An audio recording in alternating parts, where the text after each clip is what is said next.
How many of you wouldn't mind admitting that you have trust issues? Just by a show of hands.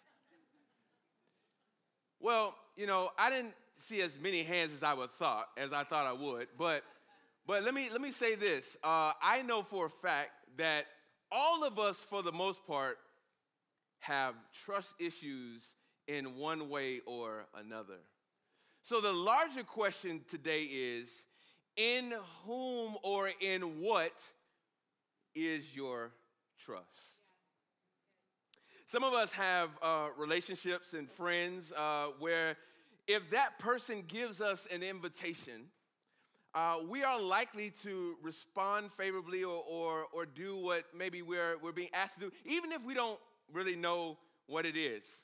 And so I found myself in that situation with a friend named Jordan Rice. He's the pastor of Renaissance Church in Harlem, New York. And Jordan hit me up one day and he said, "Hey, man, I know you're getting ready to plant this church in Baltimore, but I want to invite you to be a part of this cohort. It's called Emotionally Healthy Spirituality." I never heard of it, didn't know what it was. But he said, "Man, I really think you need to do this." And you ever do something that a friend asks you to do because you trust them and then immediately you feel set up? This is kind of how this was, and so I didn't know what I was getting into, so I dive into this cohort, and so one day as part of this cohort, there's a thing that we do called a genogram, and some of you may have heard of a genogram, but it's basically when you look at your family history, and as part of looking at your family history, and you go as far back as you can remember, and you kind of chronicle these earthquake moments in your life. So I'm having this conversation with Jordan. It's a one-on-one kind of deal, and we're talking about different things in my life, and so we get to a certain point, I'm sharing certain things, and Jordan says, so how did you respond to this, or how did it make you feel in this particular moment? And I proudly said to Jordan, I said, "Hey, bro, listen, I got duck feathers, bro. Like, I just let it hit me and just roll off, Like, I'm a keep it moving kind of guy. That's how I roll." And Jordan, calmly said, "Well, man, let me just tell you this quick story." He said there was a guy in New York, and he grew up in a situation where he was kind of getting bullied. He was being made fun of, and he had experienced some trauma in his formative years. And so when he became of age, he got 2 Rottweilers. And they became his friends. They became his confidants. They became the entities that he put his trust in, and they protected him, and nobody bothered him. And he was able to just kind of move forward without any sort of issues. But then one day, he had a medical emergency, and his life could not be saved because the very thing that he had put his trust in, the very thing that he had put his trust and comfort in to console him and protect him and even help him prosper, was the very thing that led to his demise. Because the medical professionals could not get to him to help save his life. And Jordan says, "Joshua, what if the very devices and defenses and this determination that you have trusted in and depended on is the thing that ultimately leads to your demise?" I'm like, "Dang, bro, I didn't know it was like that." I mean, this was just supposed to be a friendly conversation. But side note, we need friends and people and mentors in our lives who would just burst our little bubble when we think we're doing something. I wasn't really sure what to do with this revelation, but I realized that what I was doing was not good. But it seemed good to me. And it actually was good in certain ways because it helped me push past hard things in my life. But what I realized as time went on was that I was trusting in learned behavior that I believe was more significant in my life. And if I'm being honest, there were all types of other learned behaviors that I put more faith and trust in than Jesus.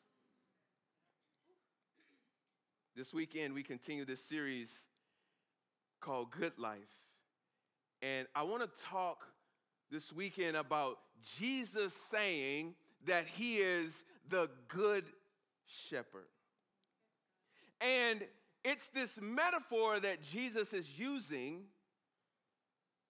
by saying that he is the good shepherd. He's basically saying, I got you, I have you, and I am for you.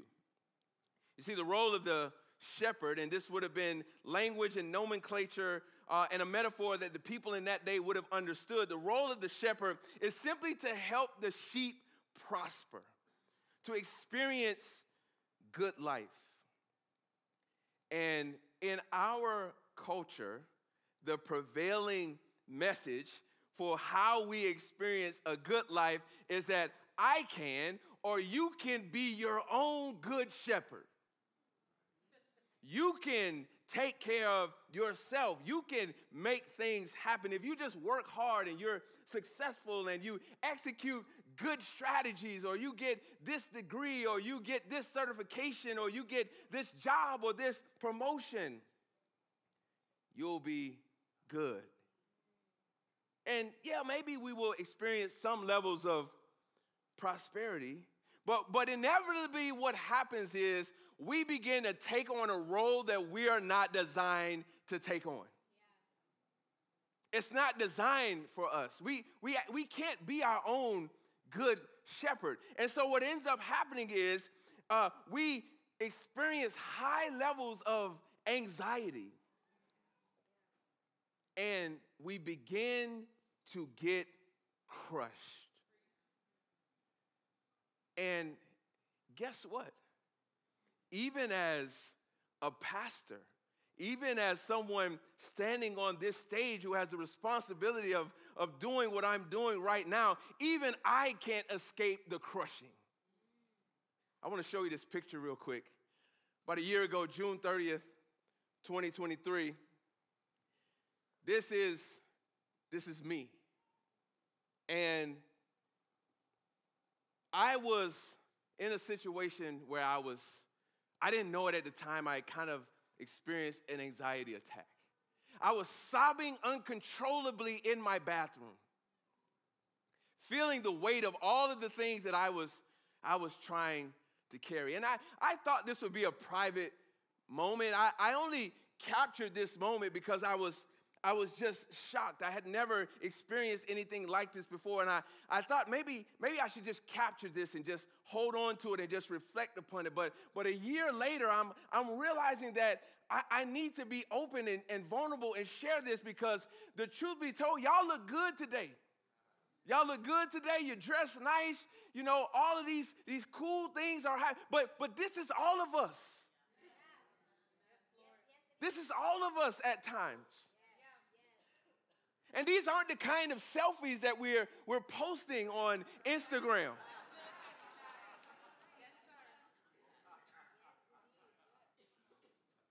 But deep down inside, we have anxiety.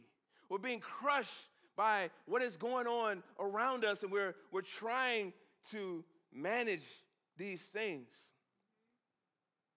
on our own. But Jesus says he is the good shepherd. And this picture that we just saw is not a picture of the good life that the shepherd is inviting us into. It is the trap that the world is inviting us into that ultimately makes us look and feel the way that I did in that photo. Jesus says to us some words in John chapter 10 that I think will help us today. Just a few verses, and in your leisure, you should just spend some time this week reading the first half of John chapter 10. But we're going to pick up in verse number 9. Here we go. The words will be up on the screen. I am the gate. This is Jesus talking. I am the gate. Whoever enters through me will be saved. They will come in and go out and find pasture. The thief comes only to steal, kill, and destroy. I have come that they may have life and have it to the full. Some translations say to the fullest, some say more abundantly. Verse 11, I am the good shepherd. The good shepherd lays down his life for the sheep. The hired hand is not the shepherd and does not own the sheep. So when he sees the wolf coming, he abandons the sheep and runs away.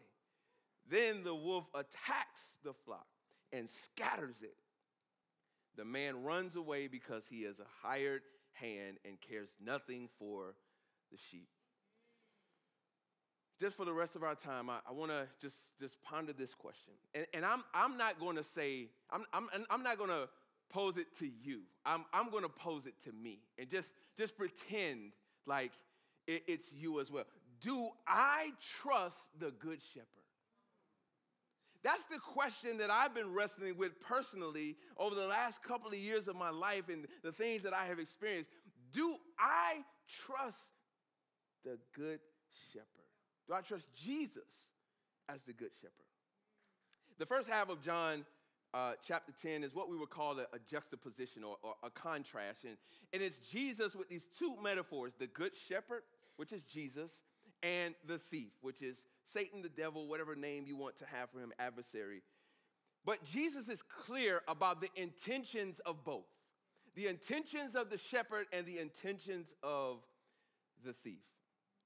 And he's talking to, which is interesting, spiritual leaders.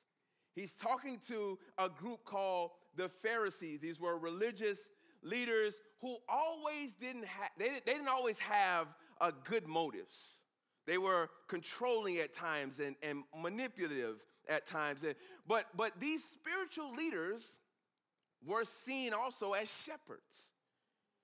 And they were sometimes political leaders as well. And these leaders were seen as shepherds because they were influential. Their voices mattered, and what they said mattered, and it influenced how people moved. And the sheep, just so you know, we're all the sheep. I know it's not a very, very sexy animal, you know.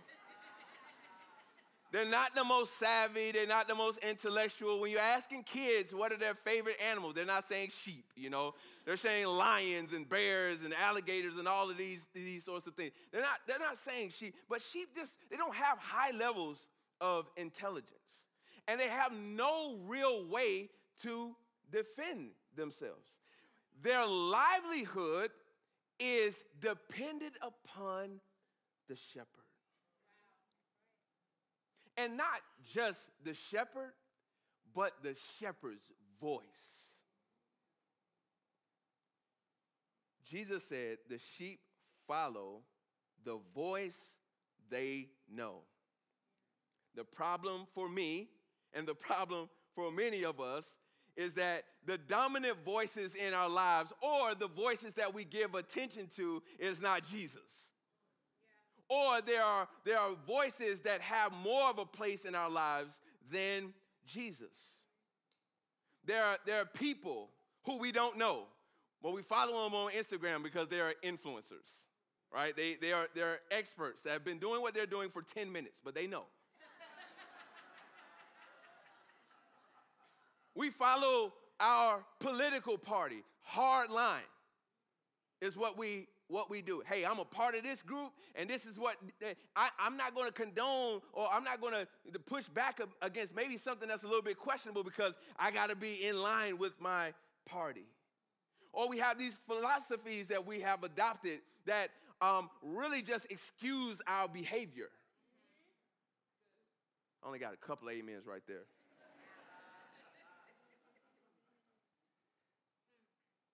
But here's what happens. We listen to these voices. We give ourselves to these influences. And they often leave us susceptible to not so good things in our lives. They leave us defenseless, and what Jesus said, scattered. But Jesus said, I am the gate. He says it twice. I am the gate, and twice he says, I am the good shepherd. So the question for me is, okay, well, what does this mean? How is this true? What makes Jesus the good shepherd? Two things that I want to share with you from the text that we read today. The two primary ways that shepherds help sheep prosper is provision and protection. And this is what Jesus says he is there to do as the good shepherd, to provide and to protect. First, as it relates to provision, the source of Jesus' provision for us is unconditional love and leadership. That's what he offers to us. First, he says he is the gate or the door. What he's talking about is there is a proper way to engage. That's why he says gate. And those who are not the shepherds, they come in through other means because they have ulterior motives. But Jesus says, I am the only one who has the authority, and not only do I have authority, but I have affection for you. But the thief engages very differently, desiring to take from you. But Jesus says, I have come to add to you, to add to your life, to give you fullness. And the thief's motivation is not love, but lust, to control and to manipulate. And he says, if you add these good things to your life would be full. And it's not that the things that are good are not necessarily good, but they're just not sustainable. And so we're carrying all of these things that we think are good that we ultimately can't manage, and they crush us. Our lives are full of good stuff. But the quote-unquote good stuff, you know what it's doing? It's stealing our time. It's killing our relationships and our joy. It's destroying the main thing or the main connection that has been given to us to help sustain us. That's what Jesus is saying when he says the thief comes to steal, kill, and destroy. This is what's happening to us in our lives. The Greek word here, when Jesus says, if you enter through my gate, you will be saved. The Greek word saved means sozo, meaning to make one whole. So the shepherd's job is to help make your life whole, make your life full. And he's saying, trust my way. Let me give you a practical example. My son, Isaiah, my only son in whom I love. I have a photo of Isaiah that I brought to share with you. This is Isaiah. He's not that happy in this photo because we're outside doing outside work, you know. He doesn't necessarily love that. And you'll figure this out, what I'm about to tell you. So Isaiah, just this past week, is having a meltdown. He's having a meltdown with his sister about the television. And they can't decide on what to watch. And ultimately what I realized is the meltdown wasn't about the television. It was about Isaiah's computer. The boy loves his computer. He's already told us he's going to be a techie. He's going to go to Johns Hopkins University. He's 8 years old. And so I said, Isaiah, why haven't you brought the computer to me? He said, Dad, very convincingly, there's nothing you can do.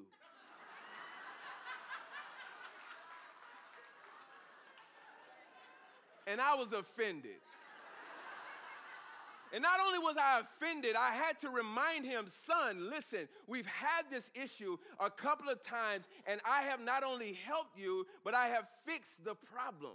So what would be different now? Give me the computer.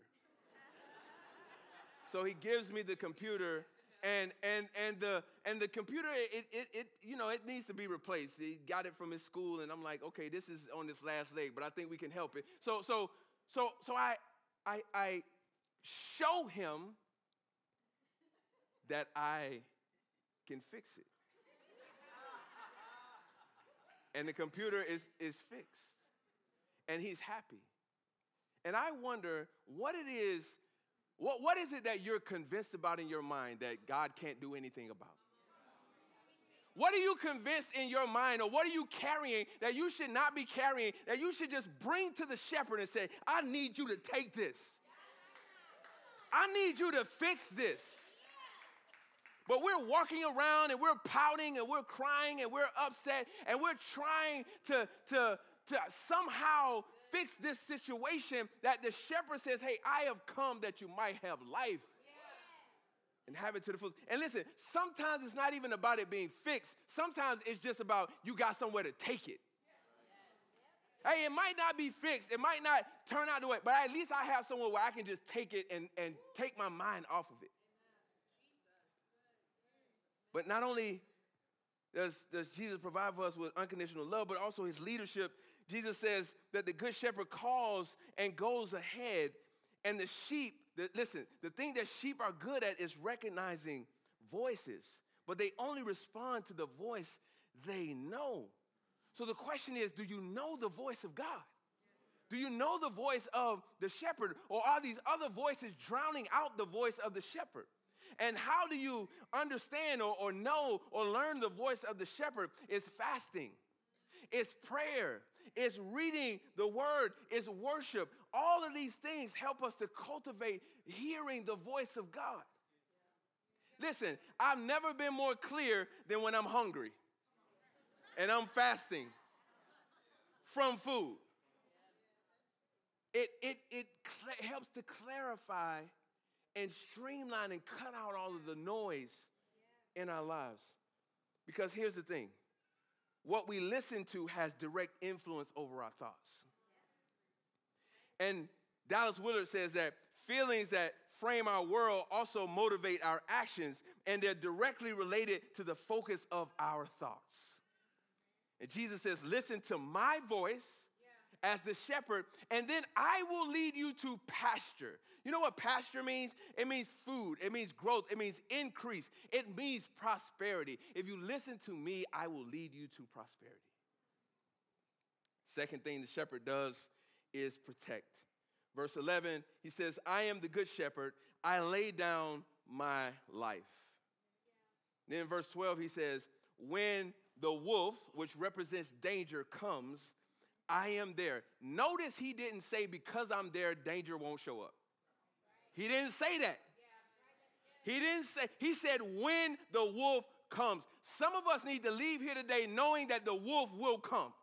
And that the wolf is always present, but so is Jesus. And Jesus is saying, my presence is greater than the wolf. And I think some of us have come to Jesus and come to faith with this understanding that nothing is going to happen in our lives and everything is going to be all good, and that we're messed up when stuff happens in our lives. Jesus went on to say that, hey, in this life you will have trouble, but take heart, I have overcome the world. I have a cousin, one of my favorite cousins. His name is Pat, and he's not one of my favorite cousins because I have a super close relationship with him. Yeah, this is Pat. But Pat is just cool. Like, you just got one of them cool cousins. And Pat is older than me, and Pat is always just a huge dude, you know. And now he looks big at me. He got this patch over his eye, you know. And he used to run this personal protection business called No Problem. And one of his biggest clients, if I said his name, he's an all-time great in the music industry, so I won't say his name. But Pat, they used to say, hey, Pat, can you handle this thing? Or Pat, I need you to do this. And Pat's response every time was, no problem. And so my wife and I, Erica, when we got married, you know, I wanted Pat, you know, to be at the wedding. And you know, it wasn't like we were anybody or anybody was going to try to come to our wedding. We said, Pat, stand at the door and just make sure everybody on the guest list is supposed to get in, you know. And so Pat just, like we were somebody, you know. But I was thinking about Pat this week because this is really what the Good Shepherd is saying. The Good Shepherd is saying, no problem. I got you. And he goes on to say, Jesus, 5 times I laid down my life for you. What Jesus is doing is foretelling of his redemptive work on the cross. And the reason he's saying that I am good, and the reason that you can have a fulfilled life is because I give my life for yours. And what that exchange provides for us is this new wiring and this new mindset that moves us from surviving to thriving. Because the survival mindset is very defensive in nature. We're guarding against things, guarding against doom. The foundation of it is fear. But thriving is primarily offensive. It's moving uninhibited, unbothered. The foundation is freedom. I ain't got to worry because the good shepherd has me. Survival says I need to defend, protect, accumulate. Thriving says I need to yield and I can give because there's more where that came from. Because I trust that the shepherd will provide. This is why Jesus says, love your enemies. Bless those who curse you. You know why? Because he wants our focus to be on him. We don't need to worry about enemies. We don't need to worry about people who are cursing us. We don't need to be, it takes a lot of time, effort, and energy to defend. And some of us, every day, we're defending and we're pushing back and it's just sucking the life out of us. And it's not even fruitful. And I found that part of my own anxiety breakdown was trying to defend, trying to make sure that people understood this and that they didn't think this and that I was doing this and that all of these things that I said was going to happen and could happen and that it was about me trying to defend against what might happen or what might be said or what was being said. But Jesus is saying the same thing Cousin Pat saying, I got you, bro. No problem. Let me see if I can land the plane for us like this. I watched a video demonstration recently, and it was a crazy video. And sometimes you just get to scrolling on Instagram. You just need to stop. But every now and then, you see a little something that catches your eye. And I was watching this video, and it was a demonstration of this very large non-venomous snake in the presence of a few kids who were about maybe 9, 10 months. They were old enough to sit up. I'm not sure if they were able to walk yet. And I mean, this snake was large. I don't know what kind of snake it was. I don't like snakes, so it didn't matter to me. But it was non-venomous, and the parents of the kids were off in the background, and there's a guy doing this demonstration, and he's coaching them, and the kids are just being kids. They're rubbing the snake, they're trying to grab it and, touch it, and the parents in the background squirming and like, oh my God, this is, and so the guy is saying, hey, listen, do not react. I need you to stay calm. And the reason I need you to stay calm is because your kids are looking to you, and they're taking their cue from you. And so how you react and how you respond will cue them to respond a particular way. And so this kind of behavior is called observational threat learning. And so what he's trying to help them to see is that in our formative years, we take our cues from shepherds in our lives. We take our cues from parents who are kind of like shepherds or mentors or influences in our lives that are like shepherds that have influence. And this is largely how we learn to navigate life. And some of these shepherd influences have been good. Some of them have been bad. Some of them have been maybe completely absent, and we have been left on our own. Who we look to, the influences around us, really shape how or what we trust in. And the thief is stealing and destroying, killing and destroying us because depending on what we learned or how we learned or what we picked up, a lot of us have developed some levels of self-sufficiency as a result of where we took our cues from or where we take our cues from now. And the lie that says if I work harder or if I make more money or if I set up these defenses or comforts around me, like I will be good. But what it's doing is it's making us more anxious. It's making us more restless. It's making us more discontent.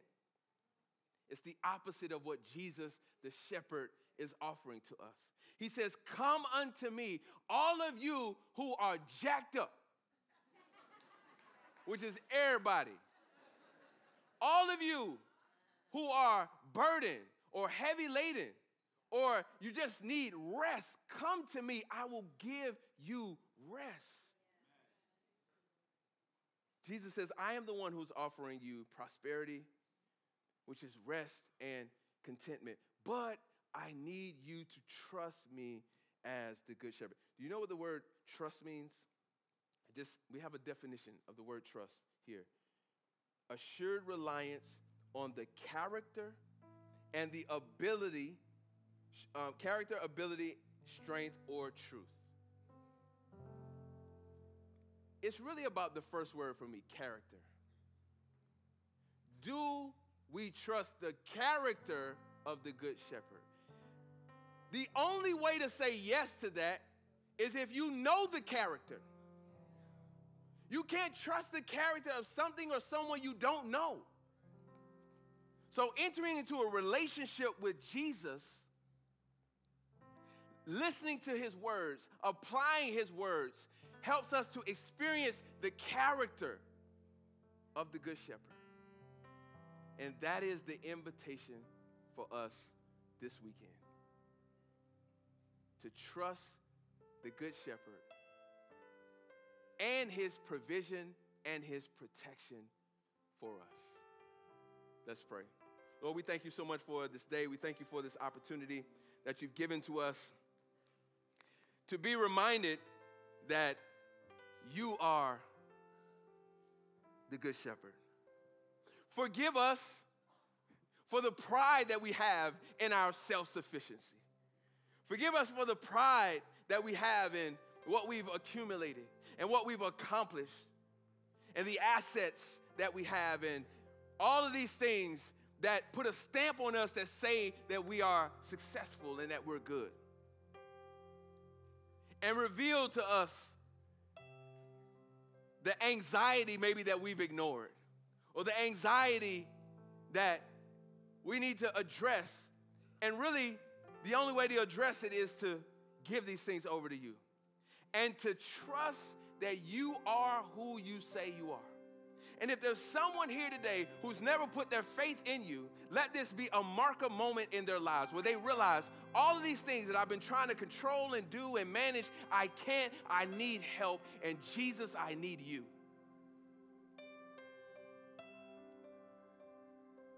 Help them to accept the invitation that you are offering today, to trust you as a good shepherd.